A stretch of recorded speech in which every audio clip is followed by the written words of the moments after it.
तो कर्नाटक का जो नया ताजा ओपिनियन पोल है 224 सीटों को लेकर, इस पर क्या कुछ आंकड़ा बन रहा है, क्योंकि जिस कहा से जेडीएस और कांग्रेस ने नया अंदरूनी जो सर्वे कराया है उस हिसाब से 140 सीटों का दावा कांग्रेस जेडीएस की तरफ किया जा रहा है। क्या कांग्रेस जेडीएस मिलकर चुनाव लड़ेगी, क्योंकि 2018 में यहां कांग्रेस जेडीएस ने सरकार बना ली थी और यहां पर बात की जाए तो ज्यादा वक्त बचा नहीं है और मई में यहां कर्नाटक में विधानसभा चुनाव होना है और ऐसे में यहां क्या बीजेपी अपनी सरकार बरकरार रख पाएगी या फिर 2023 में बड़ा उलटफेर देखने को मिल सकता है, क्योंकि दावा तो बीजेपी ने भी किया है कि 2023 के सभी विधानसभा चुनाव पर वो जीत हासिल करने वाले हैं, जिसमें कर्नाटक, मध्य प्रदेश, छत्तीसगढ़, राजस्थान हो, इसके अलावा तेलंगाना पर भी जीत का दावा किया है। तो किसके दावे में कितना दम है, लेकिन बीजेपी जो नया दाव चलती है, मुख्यमंत्री बदलने से बीजेपी को फायदा मिला है और ऐसे में कर्नाटक में भी बीजेपी अपना मुख्यमंत्री बदल चुकी है और इससे पहले जिन राज्यों में बीजेपी ने अपना मुख्यमंत्री बदला है विधानसभा चुनाव से पहले,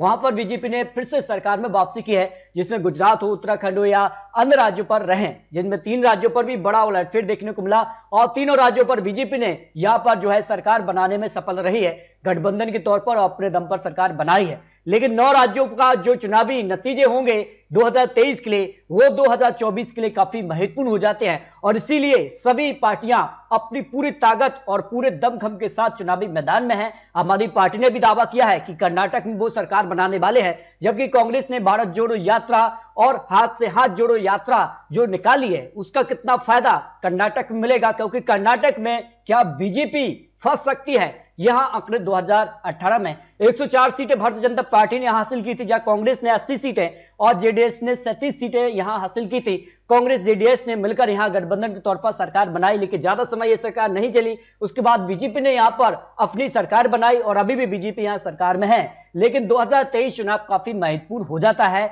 जिसमें 113 सीटों पर पूर्ण बहुमत की सरकार मिलती है। तो इस बार किसे पूर्ण बहुमत की सरकार मिलेगी, इसको लेकर महत्वपूर्ण आंकड़े सामने आ रहे हैं। शुरुआत करते हैं 224 सीटों के लिए हर जिले के आंकड़े, उसके बाद फाइनल 5 बड़ी एजेंसियों के ओपिनियन पोल के आंकड़े भी सामने आ रहे हैं। शुरुआत करते हैं कोलार की 5 सीटों में से बीजेपी 2 सीट, कांग्रेस को यहां पर 3 सीटें, जेडीएस को 0 सीट, आम आदमी पार्टी को 0 सीट मिल सकती है। तुमकुर की 10 सीटों में से बीजेपी 6 सीट पर जीत हासिल कर सकती है, जेडीएस 2, कांग्रेस को 3 सीटें मिल सकती हैं। लेकिन सबसे बड़ा सवाल, क्या जेडीएस कांग्रेस मिलकर चुनाव लड़ेगी या अलग अलग चुनाव लड़ेगी, ये काफी हद तक तय करेगा आखिर कर्नाटक में किसकी बनेगी सरकार। लेकिन जो अंदरूनी खबर है उस हिसाब से कांग्रेस जेडीएस यहां गठबंधन के तौर पर ही चुनाव भी मैदान में होगी, जबकि बेलग्राम की 18 सीटों में से बीजेपी करीब 9 सीट, जेडीएस को 2 और कांग्रेस 6, आम आदमी पार्टी यहां पर अपना खाता खोल सकती है 1 सीट के साथ। यहां अगर बात की जाए चित्रदुर्ग की 6 सीटों में से बीजेपी 2 सीट, जेडीएस को 1 सीट, 3 सीटें कांग्रेस के पक्ष में जा सकती हैं।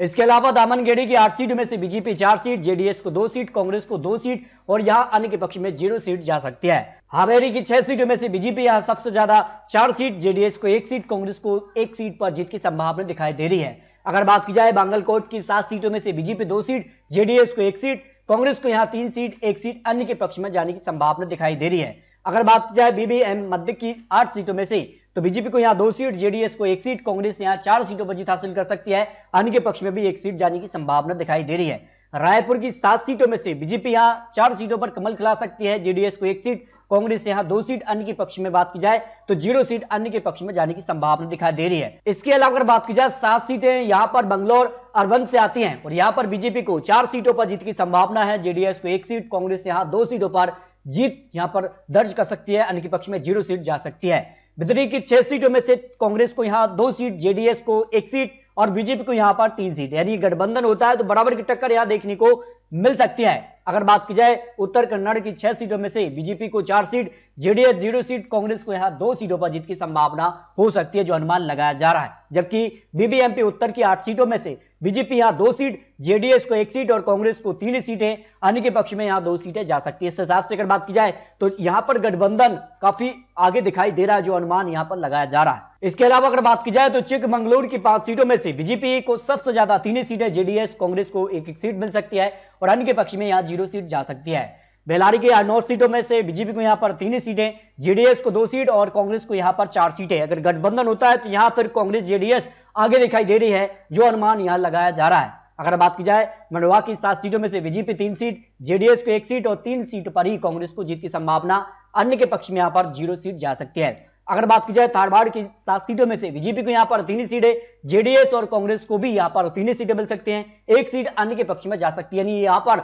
बिल्कुल कड़ी टक्कर देखने को मिल सकती है। जबकि हसन की 7 सीटों में से बीजेपी को 3 सीटें, कांग्रेस जेडीएस गठबंधन को यहां करीब 4 सीटें और अन्य के पक्ष में यहां 0 सीट जा सकती है। अगर बात की जाए गुलबर्गा की 9 सीटों में से बीजेपी को यहां पर 4 सीटें, जेडीएस को 2 सीटें, 2 सीटें यहां पर कांग्रेस, यानी यहां पर भी कड़ी टक्कर देखने को मिल रही है। जबकि मैसूर की 10 सीटों में से बीजेपी को यहां पर 4 सीटें, जेडीएस को 2 सीटें, कांग्रेस को यहां पर 4 सीटें मिल सकती हैं। इस हिसाब से भी यहां पर कड़ी टक्कर देखने को मिल सकती है, यानी कि पक्ष में 0 सीट जा सकती है। बीजापुर की 8 सीटों में से बीजेपी को 4 सीट, जेडीएस को 1 सीट, कांग्रेस के पक्ष में भी यहां पर 3 सीटें जा सकती है, यानी कि पक्ष में यहां पर 0 सीट जा सकती है, जो कर्नाटक को लेकर यहां पर जो ओपिनियन पोल सामने आ रहा है। इसके अलावा बात की जाए शिमोगा की 7 सीटों में से बीजेपी को यहां पर 5 सीटें, जबकि कांग्रेस को यहां पर 2 सीटें, जेडीएस अन्य के पक्ष में 0 सीट जा सकती है। बीबीएमपी दक्षिण की 8 सीटों में से बीजेपी को यहां पर 3 सीटें, जेडीएस को यहां पर 0, कांग्रेस को यहां पर 4 सीटें अन्य के पक्ष में 1 सीट की संभावना यहां पर दिखाई दे रही है। तो इस तरह से कर्नाटक की 224 सीटों का जो ताजा सर्वे आ रहा है उस हिसाब से आपको एक एक जिले के आंकड़े दिखाए हैं, लेकिन इससे पहले जो कुछ महत्वपूर्ण विश्लेषण और ओपिनियन पोल सामने आ रहा है, अगर बात की जाए तो जो जनवरी का ओपिनियन पोल था उसमें यहां पर बात की जाए तो जिस खास से यहां पर कड़ी टक्कर देखने को मिल रही है। बीजेपी को 34% वोट शेयर, कांग्रेस को 43% वोट शेयर, जेडीएस को यहां पर 8%, अन्य के पक्ष में 4% वोट शेयर, जो यहां पर जनवरी का पोल सामने आ रहा है। यानी यहां पर बात की जाए इस हिसाब से बीजेपी को करीब 91 सीटें मिल सकती हैं। 4 जनवरी का जो ओपिनियन पोल रहा है, कांग्रेस को यहां पर जो है सबसे ज्यादा 101 सीटें मिल सकती हैं, जेडीएस को 29 सीटें, गठबंधन होता है तो कांग्रेस जेडीएस की सरकार कर्नाटक में बन सकती है, अन्य के पक्ष में 3 सीटें जा सकती हैं। इसके अलावा और भी ओपिनियन पोल सामने आ रहे हैं जो कि कर्नाटक इलेक्शन 2023 को लेकर एवरेज पोल का आंकड़ा भी आपको दिखाएंगे। लेकिन इससे पहले अगर बात की जाए यहां पर बीटीपी पोल का जो ओपिनियन पोल है, जो फरवरी का यहां पर सर्वे रहा, उसमें बीजेपी को करीब 95 से 100 सीटें मिल सकती हैं और कांग्रेस को यहां पर 85 से 95 सीटें, जेडीएस को 25 से 30 सीटें। गठबंधन अगर होता है तो फिर मामला फंस सकता है बीजेपी के लिए। जबकि कर्नाटक टीवी की अगर बात की जाए तो जो 25 जनवरी का सर्वे था उसमें बीजेपी ने 99 सीटें, कांग्रेस को यहां पर 79 सीटें, जेडीएस को 41 सीट की संभावना दिखाई दे रही है। इस हिसाब से अगर बात की जाए जो एवरेज आंकड़ा निकल रहा है उसमें बीजेपी को 88 से 90 सीटें मिल सकती हैं, कांग्रेस को यहां पर 92 से 95 सीटें और जेडीएस को यहां पर 31 से 33 सीटें मिलने की संभावना जो है यहां पर एवरेज पोल के हिसाब से। फिलहाल अगर बात की जाए तो बीजेपी का जो बहुमत का आंकड़ा है उस बहुमत के आंकड़े को बीजेपी छू सकती है, लेकिन कांग्रेस जेडीएस अगर गठबंधन हो जाता है तो फिर यहां पर कड़ी टक्कर देखने को मिल सकती है, जो कर्नाटक को लेकर ओपिनियन पोल के आंकड़े सामने आ रहे हैं। फिर भी आपको बता दें ये चुनावी आंकड़े, चुनावी अनुमान है। कर्नाटक में आने वाले वक्त में किस प्रकार के चुनावी प्रचार, चुनावी जनसभाएं होती हैं, तो कर्नाटक में क्या बीजेपी फंस सकती है या कांग्रेस जेडीएस की सरकार बन सकती है,